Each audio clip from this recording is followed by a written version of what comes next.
गेहूं का गणित भी गजब है। कभी तो गेहूं हम एक्सपोर्ट करते हैं, कभी इंपोर्ट करते हैं। ये चक्कर समझ में नहीं आ रहा। देखो, नॉर्मली ऐसा होता है कि जब हमारे पास गेहूं थोड़ा अधिक होता है तो हम मार्केट ढूंढते हैं, थोड़ा हाथ पांव मारते हैं। लेकिन अभी इंटरनेशनल मार्केट में गेहूं के दामों में आग लगी पड़ी हुई है और भैया हमारे यहाँ गोदाम भरे पड़े हुए हैं। फिर भी मोदी जी कहते हैं नहीं, बैन कर दो। ये चक्कर समझ में नहीं आ रहा यार।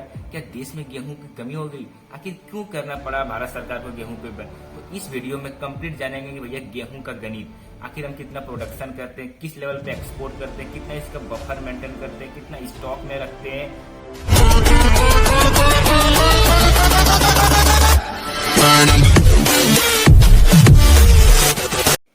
गेहूं के इंटरनेशनल मार्केट में अभी खलबली मची हुई है। क्यों? क्योंकि इसका जो सबसे बड़ा प्रोड्यूसर था रसिया, भैया वो युद्ध में उलझा हुआ था। और इसके बाद है यूक्रेन, जो कि 5वें नंबर पे गेहूं का सप्लाई करता है, वो भी भैया युद्ध में उलझा हुआ था। इंडिया है पूरे वर्ल्ड में दूसरे नंबर पे।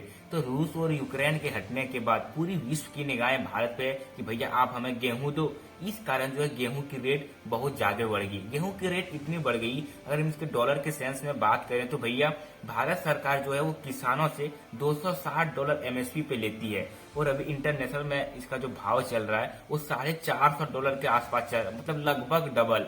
तो भारत सरकार को लग रहा है कि भैया ये पैसा कमाने का बहुत अच्छा मौका है और भारत सरकार इसके लिए प्रयास भी कर रही है। उन्होंने कॉमर्स मिनिस्ट्री को बोल के रखा कि भैया तुम विदेश जाओ, अलग अलग देश जाओ, वहां पे पता करो, रिसर्च करो, अलग अलग मार्केट ढूंढो। रेलवे को बोल के रखा कि तुम अपना रेल खाली रखना, जहां भी गेहूं का ट्रांसपोर्ट अधिक हो उसको ज्यादा प्रायोरिटी देना। बंदरगाहों वालों को बोल के रखा कि भैया तुम अपना पोर्ट खाली रखना, गेहूं आने वाला है। मतलब भारत सरकार से जितना प्रयास हो सके वो पूरी तरह कर रहा है, क्योंकि भैया अभी जो दाम है वो डबल मिल रहे हैं, तो हुमच के बेचो।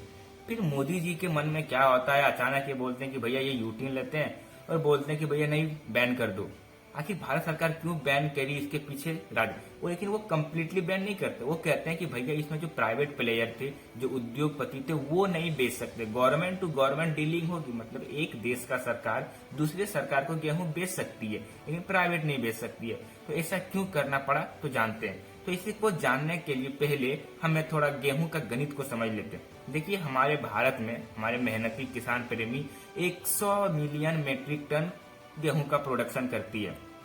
और अगर मौसम अच्छी रही तो ये 110 मिलियन तक पहुंच जाता है, और मौसम खराब रही तो 90-95 मिलियन मीट्रिक टन के आसपास रह जाता है। सबसे खराब सिनेरियो है 90 मिलियन मीट्रिक टन।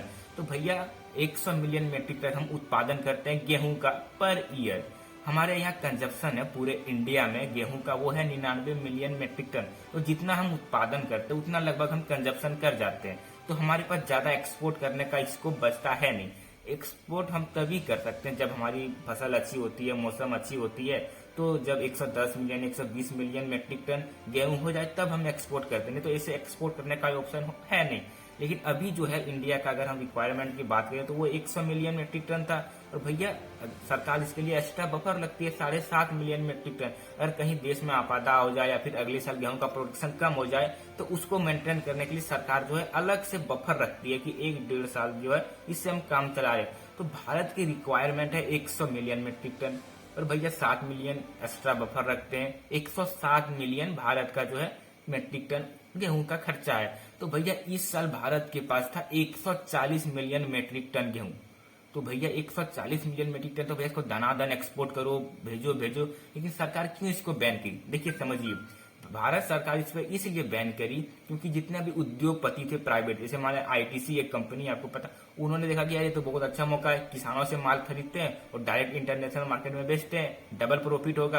तो जो भी थे वो क्या करते थे, एमएसपी से ज्यादा रेट में खरीदे। जैसे मान ले भारत सरकार जो है किसानों से $260 एमएसपी पे खरीद रही, तो प्राइवेट प्लेयर आए और उसको सीधे $290-300 में खरीदने लगे किसानों को। तो किसान भी गदगद कि भैया हमें ज्यादा पैसा मिल रहा है तो हम ज्यादा माल बेचेंगे। तो किसान जो क्या करने लगे, वो मंडी लाना ही बंद कर दिए, गेहूं वो अपने घर में बोरा में बंद के रखने लगे या फिर जो है प्राइवेट वाले को बेचने लगे। तो सरकार को लगा कि भैया ये तो गड़बड़ हो रहा है। सरकार जो है हर साल किसानों से एमएसपी के साथ 44 मिलियन मेट्रिक टन गेहूं खरीदती थी, लेकिन इस वर्ष उनको मिला 19.5 मिलियन मेट्रिक टन। तो उन्होंने को लगा कि भाई ये तो गड़बड़ है, अगर हमारे पास किसान बेचेंगे ही नहीं गेहूं तो हम फिर बांटेंगे क्या? अगर गेहूं में कंट्रोल नहीं बढ़ाएंगे तो आटा का दाम बढ़ेगा, अगर आटा का दाम बढ़ जाएगा तो भैया आटा से रिलेटेड जितने भी चीजें बनती है, बिस्कुट हो गया वगैरह चीजें, इनका प्राइस बढ़ जाएगा। तो भारत सरकार बोला कि पता लगाओ कि आखिर गेहूं का दाम इतना बढ़ क्यों रहा है। तो उन्होंने देखा कि भैया जो प्राइवेट प्लेयर थे वो डायरेक्ट किसानों से खरीद के बेच रहे थे, जिसके कारण कि किसान मंडी ला नहीं रहे थे। तो भारत सरकार ने बोला कि जितना भी प्राइवेट लोग हैं वो जो है गेहूं को इंटरनेशनल पर एक्सपोर्ट नहीं कर सकेंगे। जब इंटर लेवल पर एक्सपोर्ट कर ही नहीं सकेंगे तो प्राइवेट प्लेयर बोले कि भैया इनको खरीद करके करेंगे क्या, जब बेच ही नहीं पाएंगे। तो प्राइवेट प्लेयर इससे हट गया। अब देखिए, लेकिन बस उन्होंने जो बैन किया वो प्राइवेट प्लेयर के लिए बन किया। भारत सरकार बेच सकता है, एक देश का सरकार दूसरे देश को बेच सकता है, इसलिए भारत सरकार बेच रही है और पैसा भी कमा रही है। अब भारत सरकार के पास आने लगा गेहूं, और इसका जो रिक्वायरमेंट था 44 मिलियन मेट्रिक टन, तो वो क्योंकि अब ये राशन भी बांट सकती है। जो दाम बढ़ रहे थे आटा के 40 रुपए किलो, 50 रुपए किलो, वो अब 35 रुपए किलो के आसपास रुक गई थी। और ये था भैया गेहूं का भंडार, और इनका नाम है भैया मोदी जी। ये नाम भी कमाते हैं और पैसे भी कमाते हैं। जैसे कि अभी था एक टर्की, ये टर्की नहीं टर्की देश है। ये टर्की जो है पाकिस्तान के साथ ज्यादा उत्साह बढ़ता है, इंडिया के अगेंस्ट में रहता है। लेकिन इस बार टर्की बोल रहा है कि भैया गेहूं तो हमारे यहाँ भी कम पड़ रहे, हमें भी गेहूं की आवश्यकता है। भारत बोलता है टेंशन काहे को लेते हो, हम भिजवाते हैं ना गेहूं, तुम टेंशन मत लो। तो भारत सरकार जो है रिलेशन भी साइड से स्ट्रांग कर रहे हैं, मजबूत कर रहे हैं, और भी देख रहे हैं कि जिस देश से करना है रिलेशन स्ट्रांग, उसको बोलता है कि ओ भैया गेहूं चाहिए क्या, हमें बोलना। तो इस तरह जो है मोदी जी कर रहे हैं अपना काम, नाम भी कमा रहे हैं और रिलेशन भी बना रहे हैं। और इसका जो लगाम लगाया गया था, अभी आपको जो बताएं कि जो प्राइवेट प्लेयर था वो उसको बंद कर दिया गया, ऐसा इसलिए किया गया कि करना भी बहुत जरूरी था। क्योंकि 2004 में ऐसा ही हुआ था कि हमारी थोड़ा गेहूं प्रोडक्शन ज्यादा हो गया था, तो इसको हम ज्यादा लेवल पे एक्सपोर्ट कर रहे थे। एक्सपोर्ट करो, इतना एक्सपोर्ट कर दे कि भैया हमारे यहाँ अगले साल प्रोडक्शन कम हो गया, तो भैया हमारे यहाँ अकाल आ गया। तो 2005 से लेके 2007 तक हमें बाहर से गेहूं का इंपोर्ट करना पड़ा था, जो कि बहुत महंगा पड़ा था भारत सरकार के लिए। इसीलिए 2007 से लेकर 2013 तक गेहूं पर कंप्लीटली बैन था। लगभग 8-10 साल जो था भारत से गेहूं बाहर गया ही नहीं है, एकदम कंप्लीटली बैन था एक्सपोर्ट को। तो इस कारण जो है हमारे यहाँ गेहूं का जो बफर था, स्टॉक था, वो बहुत ज्यादा बढ़ गया। 140 मिलियन मेट्रिक टन तक का इसका स्टॉक जमा हो गया।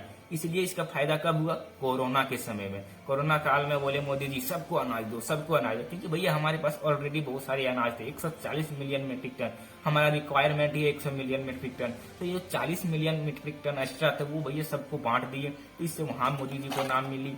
और दूसरी बात यह है कि जब किया गया तो इन सबसे एक छोटा सा विवाद उत्पन्न हुआ था कि एक किसान भाइयों का लेकर मैं उसको समझाने का कोशिश करता हूँ कि जब किसान बोले कि भैया जब तुमको इंटरनेशनल मार्केट में इतना बढ़िया दाम मिल रहा है तो हमारी एमएसपी भी बढ़ाओ। तो किसान का ये मांग जब आया तो मोदी जी बोले कि नहीं, हम तुम्हारे एमएसपी नहीं बढ़ाएंगे, क्योंकि भैया अभी इंटरनेशनल मार्केट में भाव बढ़ा हुआ है। अभी रसिया और यूक्रेन युद्ध में उलझा पड़ा हुआ, जिसके कारण वो लोग प्रोडक्शन नहीं कर पाए। इसके कारण अभी मार्केट में उछाल है। फिर उन लोगों का युद्ध तो थमेगा ही फ्यूचर में। जब युद्ध थम जाएगा तो भैया वो लोग प्रोडक्शन करेंगे। जब वो लोग प्रोडक्शन करेंगे तो भैया ऑलरेडी जो है मार्केट में डिमांड घट जाएगा, माल घट जाएगा, दाम भी घट जाएगा। तो अगर हम तुम्हारा एमएसपी बढ़ा देंगे तो तुम्हारा अजर अमर हो जाएगा, हर साल हमको देना पड़ेगा। और दूसरी दिक्कत ये थी कि भैया ऐसे 23 फसल है इंडिया में जिसपे एमएसपी लगती है। अगर गेहूं के एमएसपी में बढ़ाया जाए तो बाकी फसलों में भी एमएसपी बढ़ाना पड़ता, जो कि भारत सरकार को बहुत महंगा पड़ता। इसलिए उन्होंने किसानों की जो मांग थी एमएसपी वो नहीं बढ़ाया। और अभी आपको अच्छा एक बात आपको पता होगा, यूक्रेन जो है वो गेहूं को $210 में बेचता है और हम खरीदते ही $260 में। तो भैया हम यूक्रेन का बराबरी नहीं कर सकते हैं गेहूं का एक्सपोर्ट के मामले में। अभी युद्ध में वो लोग उलझा पड़ा था, प्रोडक्शन नहीं कर पाए, इसलिए हम लोग अच्छे लेवल पे एक्सपोर्ट कर दिए। तो अच्छा मौका था, भारत सरकार ने अच्छा फायदा उठाया और उठा भी रहा है। तो ये था गेहूं का गणित।